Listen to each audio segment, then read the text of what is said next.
This one is really a matter of practice. The emotional happiness is a practice segment versus the physical happiness is momentary, like what will make me immediately happy right now kind of thing.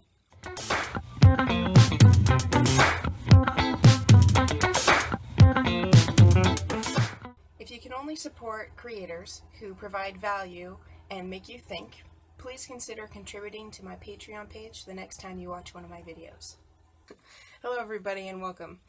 So today I wanted to talk about happiness and kind of work on a definition for you guys by what I mean when I say happiness. Now, happiness is kind of like the word love, where definitions range all over the spectrum and nobody can really agree on what they mean. And you can see this in that some define happiness as the momentary thrill of, say, like a one-night stand, versus other people say, well, that's frivolous, momentary, it doesn't last. And they define happiness on the other side of the scale, which is long-term fulfillment. Like you trade sometimes your momentary pleasure for overall effectiveness, for overall fulfillment. That, the moment might not necessarily reflect the greater good of your life. And I think I've come up with a pretty good definition that encompasses both these ideas fairly well. And I define them as, on this side of the scale, you have physical happiness or pleasure, and on this side of the scale, you have emotional happiness or satisfaction, fulfillment, so on.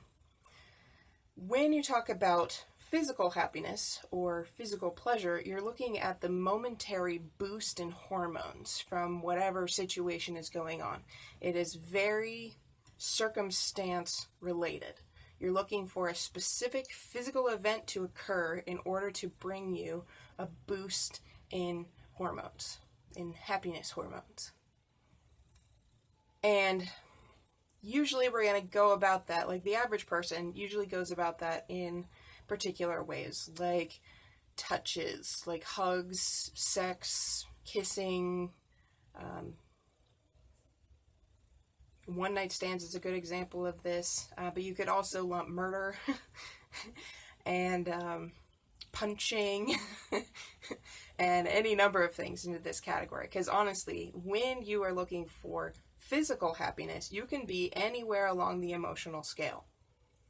So when you're looking for physical happiness, what you're typically looking for is relief.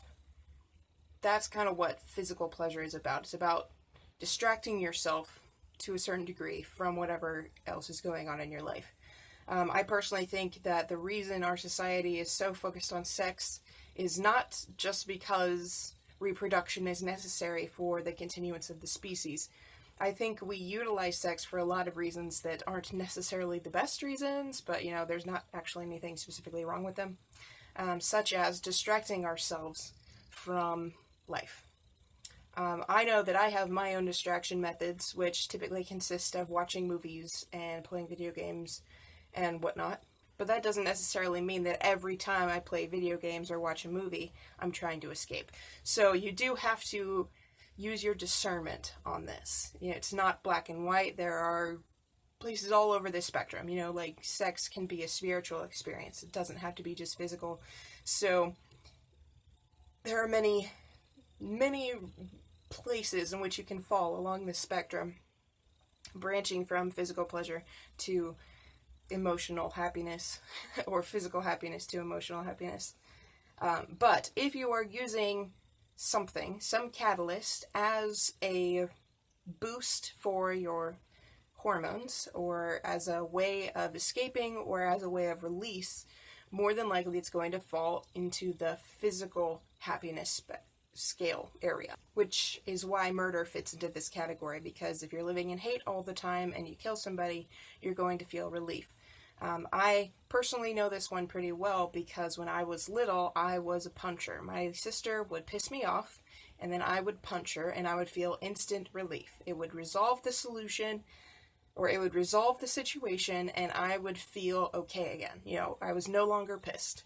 Of course, I would get punished afterward, which was not particularly effective in my case. It wasn't until I saw the hurt I caused somebody else that I actually stopped punching. But because I was angry, I reacted physically, and that gave me a sense of relief. Similarly, when you're sad, if you smile, you actually get a boost of hormones, despite the fact that your smile is fake, and you improve your mood. So you could even say something like, giving a fake smile is actually a mechanism for finding physical happiness, once again.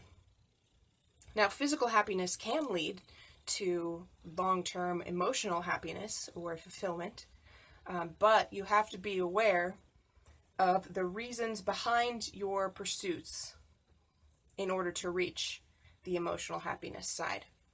Because if you continue to try to escape your life and you're using, say, sex as an escape mechanism, and you keep having one night stand after one night stand, you're not actually building relationships, which is the thing that you truly want, is to have long-term, fulfilling, satisfying relationships.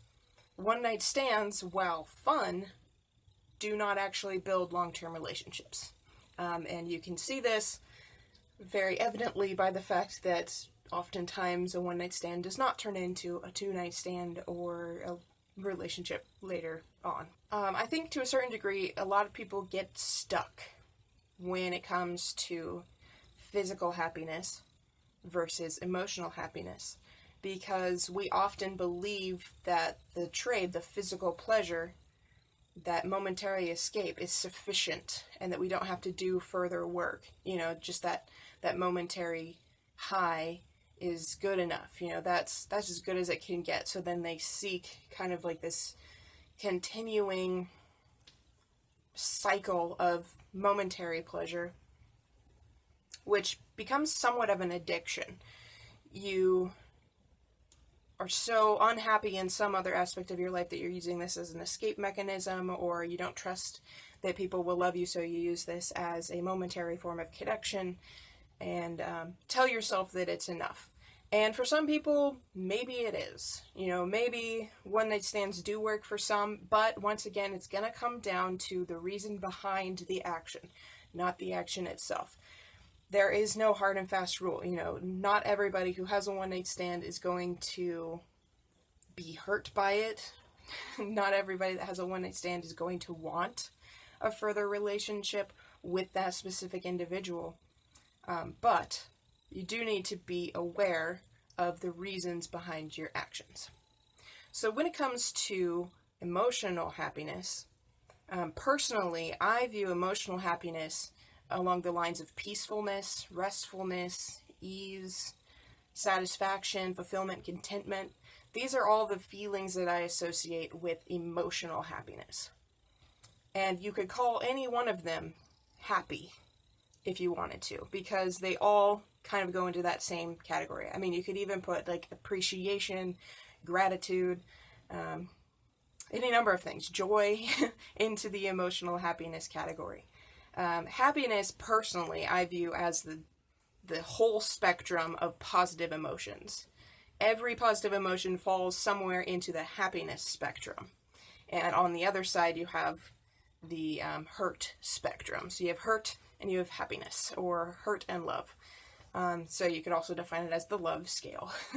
The further you go along the scale, and somewhere within there, you're kind of in a loving state, whether it's romantic or platonic or not based on people at all, kind of love or happiness.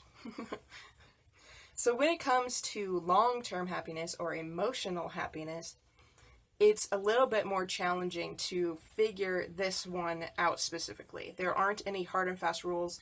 There aren't any specific ways in which you can attain it. It's really just about finding your path and figuring out how you can live more consistently within happiness. I know that for me, meditation is a great way for me to enter the happiness spectrum, to find that kind of long-term happiness, that silent, quiet peace or restful state. You also feel infinitely more knowledgeable and relaxed about life and all these other things. So meditation has been useful for me, and I know that since peace is one of the things that I desire most, that meditation should really be a part of my regular practice. So it is curious that I don't meditate regularly, and that is something that I need to do some internal work and figure out what exactly is stopping me from doing meditation more often. But, that's an issue for another day. You can also say that long-term happiness can come through work. If you're doing something that you love, you're going to feel like you're contributing to the world, like you're making a difference, and that's going to contribute to your overall sense of well-being. And that's one of the reasons why I think us millennials, you might not be one, but people that are of my age category in the millennial section, that's one of the reasons why we focus so much on having a job that we love and can really do well and is tailored to us, is because we recognize that trading our long-term happiness for some survival mechanism isn't a good trade. You do need to survive, yes, but if you're surviving doing something that is detracting from your emotional well-being, it's not a good thing for you to be doing. So we focus on finding work that fits into our spectrum of the happiness scale, and then utilizing that work as a mechanism for maintaining a good mood. And obviously, when you have a good mood, you're more productive, you're more creative, and you do better work. So I think ultimately it's probably a better path in work anyway. The challenge is finding the work that you love. And, I, for one, am a good example of how difficult that can be at times. So while work can lead to it, it is not a requirement of long-term happiness. And meditation, once again, while it can get you there, is not a requirement of maintaining that level of happiness. So this is kind of where physical happiness and emotional happiness differ. Physical happiness is highly dependent on the circumstances, whereas emotional happiness, any number of things can cause this. Even moments of serenity, or when your brain just stops thinking for a little while, those are moments where you're in emotional happiness. Now, I'm not saying that emotional happiness is an everlasting state. Obviously, we're all going to feel all the different emotions much of the time. But when you're looking for emotional happiness, you're looking to be in a positive state more often than you're in a negative state. And then if you are in a positive state more often than you're in a negative state, then you want to increase the amount of time that you're in the emotional happiness state. So this one is really a matter of practice. The emotional happiness is a practice segment, versus the physical happiness is momentary, like what will make me immediately happy right now kind of thing.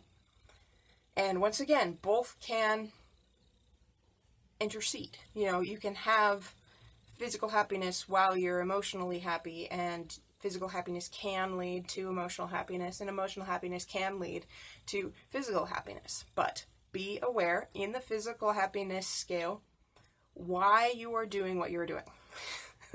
And it is not always the easiest question to answer. So be wary and start to look at your own behaviors and the motivations behind your actions. That's pretty much the best advice I can give you in that section. So I think I've given you enough to ponder for today. I hope you enjoyed this video.